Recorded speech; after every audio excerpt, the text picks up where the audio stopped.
Hello and welcome back to Too Lazy to Read, where we take books that seem determined to hide behind their own footnotes and explain the story beneath them. Today, we are tackling Umberto Eco's Foucault's Pendulum.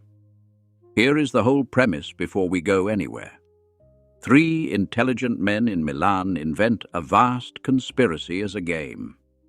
Real conspiracy believers hear about it, assume it must be true, and demand the secret at its center. There is no secret. Unfortunately, that does not make the believers less dangerous. And I'm Clara. Before we begin, a special shout-out and a genuine thank you to Solhov999, who requested a deep dive into Foucault's Pendulum in the comments on one of our previous videos. You said Eco's books can be a nightmare to read without a guide. And honestly, this is a challenging one.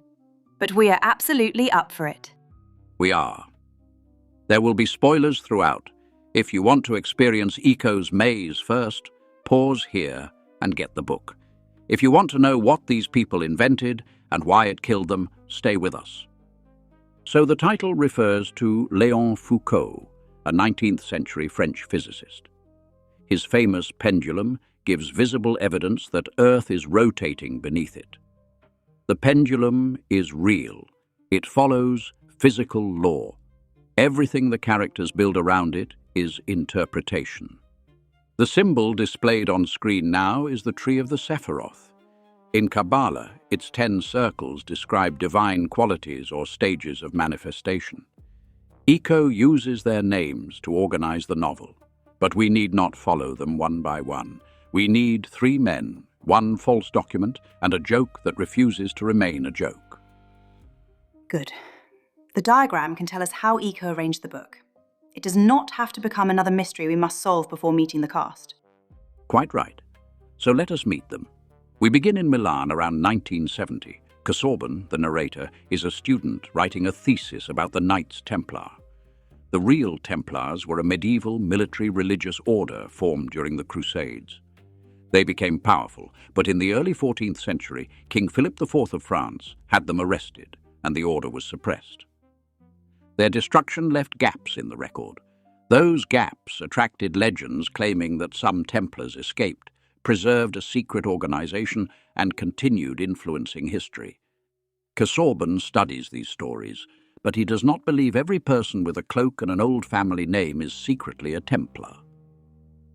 So at this point, he still possesses the useful academic skill of saying, "We do not know."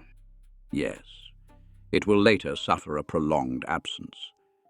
At a Milan bar called Pilar's, Casaubon meets Jacopo Belbo. Belbo is about 15 years older and works as an editor. He is clever, funny, and deeply uncertain about his own value. He edits other people's writing but avoids writing a serious book himself. If he never fully commits, he can pretend he was never truly defeated. Through Belbo, Casaubon meets Diotallevi, another editor fascinated by Kabbalah and the interpretation of Hebrew letters.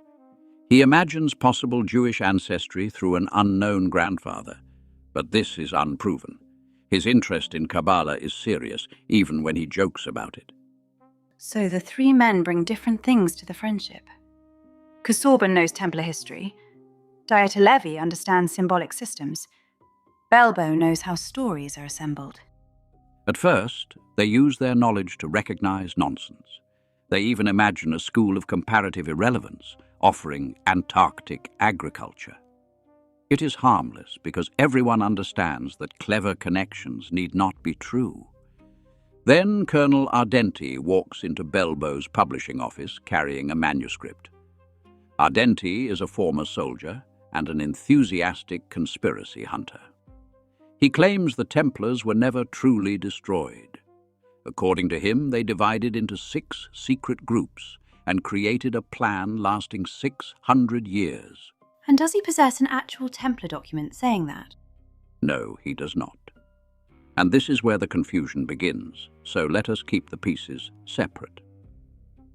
In 1894, a dragoon named Edouard Ingolf explored tunnels beneath the French town of Provins.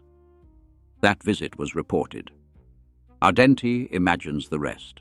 Perhaps Ingolf found an old parchment, decoded it, and was later silenced. The paper